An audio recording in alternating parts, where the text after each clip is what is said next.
ఫిబ్రవరి 2026 హెన్లీ passport ఇండెక్స్లో భారతదేశం యొక్క rank ఎంత? 75వ. హెన్లీ పాస్పోర్ట్ ఇండెక్స్ యొక్క ఫిబ్రవరి 2026 నవీకరణలో భారతదేశం 75వ స్థానంలో నిలిచింది. ఇది 2025లో 85వ స్థానం నుంచి 10 స్థానాలు గణనీయంగా ఎగబాకింది మరియు జనవరి 2026 ప్రారంభంలో ఉన్న 80వ ర్యాంకు నుంచి మెరుగుదలను సూచిస్తుంది. ఇక ప్రపంచవ్యాప్తంగా మొదటి స్థానంలో సింగపూర్, రెండవ స్థానంలో జపాన్ మరియు దక్షిణ కొరియా, మూడవ స్థానంలో స్వీడన్ మరియు యునైటెడ్ అరబ్ ఎమిరేట్స్ నిలిచాయి. 2027 నాటికి ఏ వ్యాధిని నిర్మూలించడానికి కేంద్ర ఆరోగ్య మంత్రి దేశవ్యాప్తంగా ఎండిఏ ప్రచారాన్ని ప్రారంభించారు. Lymphatic filariasis.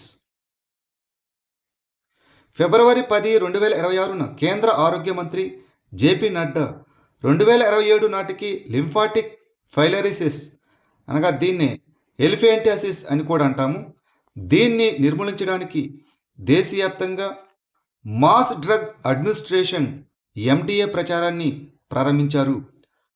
12-13 స్థానిక రాష్ట్రాలను కవర్ చేసే ఈ ఇనిషియేటివ్ 2030 ప్రపంచ లక్ష్యం కంటే 3 సంవత్సరాల ముందుగానే ఈ లక్ష్యాన్ని సాధించడం లక్ష్యంగా పెట్టుకుంది. ఏ కమిటీ సిఫారసుల ఆధారంగా లీడ్ బ్యాంక్ పథకాన్ని ప్రవేశపెట్టారు? నారిమన్ కమిటీ.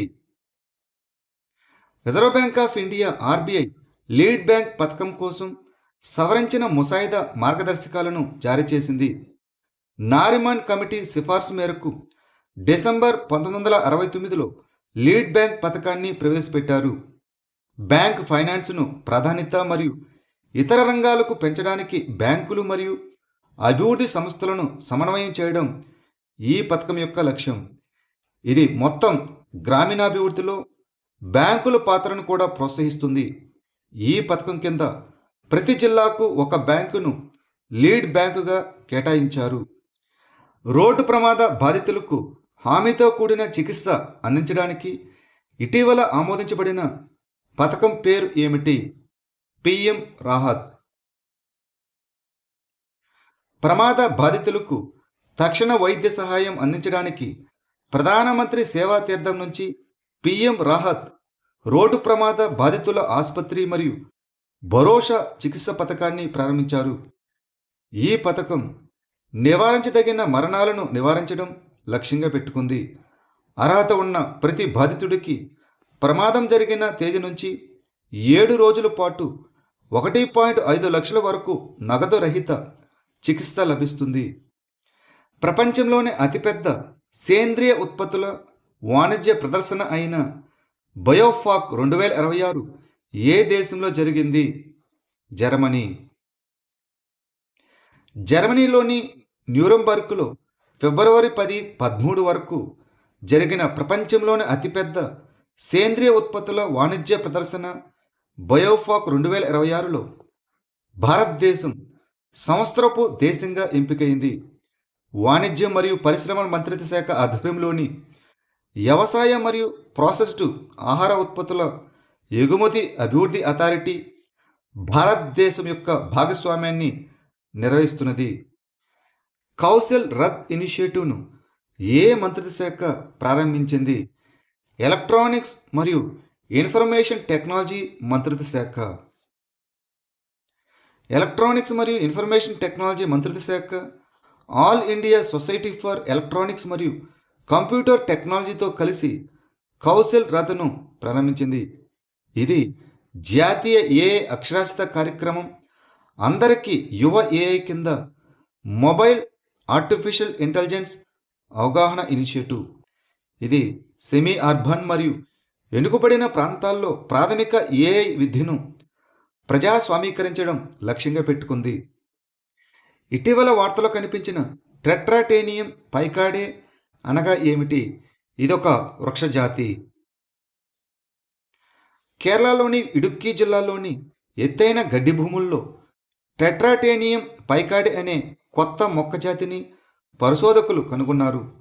ఇది పశ్చిమ కనుమల్లోని ఎరవైకులం జాతీయ ఉద్యానవనం లోపల కనుగొనబడింది. ఈ మొక్క అపియాసి కుటుంబానికి చెందినది. ఇది సముద్ర మట్టానికి 1000 నుంచి 2500 మీటర్ల ఎత్తులో తేమతో కూడిన చిత్తడి గడ్డి భూముల్లో పెరుగుతుంది. దాని పండ్లలోని నూనె గొట్టాల ప్రత్యేక సంఖ్య మరియు అమరిక ఆధారంగా దీనిని కొత్త జాతిగా గుర్తించారు. ఈశాన్య తొలి అత్యవసర ల్యాండింగ్ సౌకర్యం ఎక్కడ ప్రారంభించబడింది? అస్సాం. అస్సాంలోని దిబ్రూగఢ్ జిల్లాలోని మోరన్ బైపాసులో అత్యవసర ల్యాండింగ్ సౌకర్యాన్ని ప్రధానమంత్రి నరేంద్ర మోదీ ప్రారంభించారు. ఈశాన్య భారతదేశంలో సైనిక మరియు పౌర విమానాల అత్యవసర ల్యాండింగ్ కోసం భారత వైమానిక దళంతో సమన్వయంతో నిర్మించబడిన మొట్టమొదటి సౌకర్యం ఇది. ఇది ఈ ప్రాంతంలో వ్యూహాత్మక రక్షణ మరియు విపత్తు ప్రతిస్పందన సామర్థ్యాలను పెంచుతుంది. బహ్రెయిన్లో జరిగిన BWF అనగా బ్యాడ్మింటన్ వరల్డ్ ఫెడరేషన్ పారా వరల్డ్ ఛాంపియన్షిప్లో ప్రమోద్ భగత్ బ్యాడ్మింటన్లో ఏ పథకాన్ని గెలుచుకున్నాడు? బంగారు పథకాన్ని.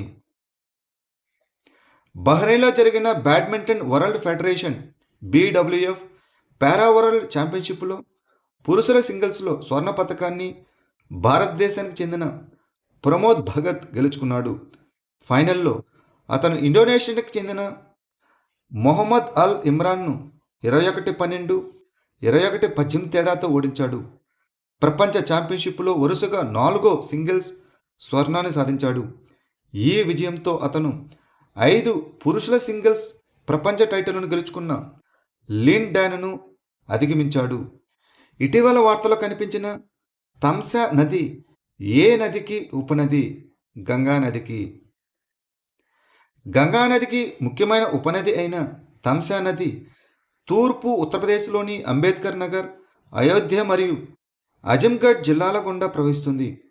అజంగఢ్లో సమన్వయంతో కూడిన పరిపాలన మరియు బలమైన సమాజ భాగస్వామ్యం ద్వారా నమామి గంగా కార్యక్రమం కింద నదిని పునర్జీవింపజేశారు.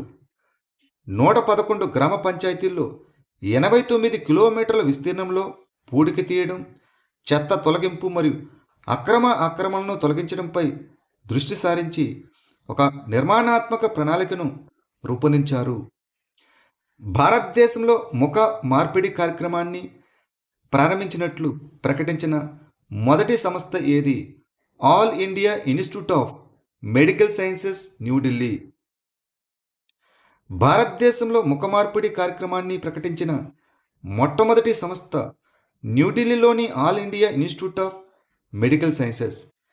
తీవ్రమైన ముఖ వైకల్యాలు మరియు శ్వాస అదేవిధంగా రెప్పపాటు వంటి విధులు కోల్పోయిన రోగుల కోసం ప్లాస్టిక్ పునర్నిర్మాణ మరియు కాలిన గాయాల శస్త్రచికిత్స విభాగం ఒక రిజిస్ట్రీని ప్రారంభించింది. ముఖ పనితీరు మరియు రూపాన్ని పునరుద్ధరించడానికి ముఖ మార్పిడి మరణించిన దాత నుంచి కణజాలాన్ని స్వీకరిస్తారు. యువ సహకార వ్యవస్థాపకులను ప్రోత్సహించడానికి జాతీయ సహకార అభివృద్ధి సంస్థ NCDC అమలు చేస్తున్న పథకం పేరు ఏమిటి? యువ సహకార్ పథకం. National cooperative development corporation NCDC startup India మరియు స్టాండప్ ఇండియా కింద యువ Sahakar cooperative enterprise support and innovation స్కీమును అమలు చేస్తుంది. ఈ పథకం కొత్తగా ఏర్పడిన సహకార సంస్థలను వినూత్న ఆలోచనలతో ప్రోత్సహిస్తుంది మరియు కనీసం 3 నెలల పాటు పనిచేసే సంఘాలకు మద్దతిస్తుంది. దేశంలోని 2వ తులిప్ గార్డెన్ ఎక్కడ ప్రారంభించబడింది? పాలంపూర్, హిమాచల్ ప్రదేశ్లో. దేశంలోని 2వ ప్రధాన తులిప్ గార్డెన్ హిమాచల్ ప్రదేశ్లోని పాలంపూర్ అనగా కాంగ్రా జిల్లాలో ప్రారంభించబడింది. ఈ తోటలో ఎరుపు, పసుపు, గులాబీ మరియు తెలుపుతో సహా వివిధ రంగుల్లో 50,000 కంటే ఎక్కువ తులిపులు ఉన్నాయి. దౌలాధర్ శ్రేణిలో పర్యావరణ పర్యాటకాన్ని ప్రోత్సహించడం మరియు దిగుమతులపై ఆధారపడటాన్ని తగ్గించడానికి స్థానిక ఉత్పత్తిని ప్రోత్సహించడం దీని యొక్క లక్ష్యం. ఇక దేశంలో మొట్టమొదటి మరియు అతిపెద్ద తులిప్ గార్డెన్ జమ్మూ అండ్ కాశ్మీర్లోని శ్రీనగర్లోని ఇందిరాగాంధీ మెమోరియల్ తులుపు గార్డెన్. ఇటీవల వార్తలో కనిపించిన బాక్రా ఆనకట్ట ఏ నదిపై నిర్మించబడింది? సట్లెజ్ నదిపై. బాక్రా ఆనకట్ట అనేది సట్లెజ్ నదిపై ఉన్న కాంక్రీట్ గ్రావిటీ ఆనకట్ట. ఇది హిమాచల్ ప్రదేశ్లోని బిలాస్పూర్ జిల్లాలోని బాక్రా గ్రామం సమీపంలో పంజాబ్ హిమాచల్ ప్రదేశ్ సరిహద్దుకు దగ్గరగా ఉంది. ఇది 207.26 మీటర్ల ఎత్తుతో ప్రపంచంలోని ఎత్తైన స్ట్రెయిట్ గ్రావిటీ ఆనకట్ట మరియు భారతదేశంలో టెహ్రీ ఆనకట్ట. దీని యొక్క హైటు 261 మీటర్లు. దీని తర్వాత ఆసియాలో రెండవ ఎత్తైన ఆనకట్ట ఈ బాక్రా ఆనకట్ట.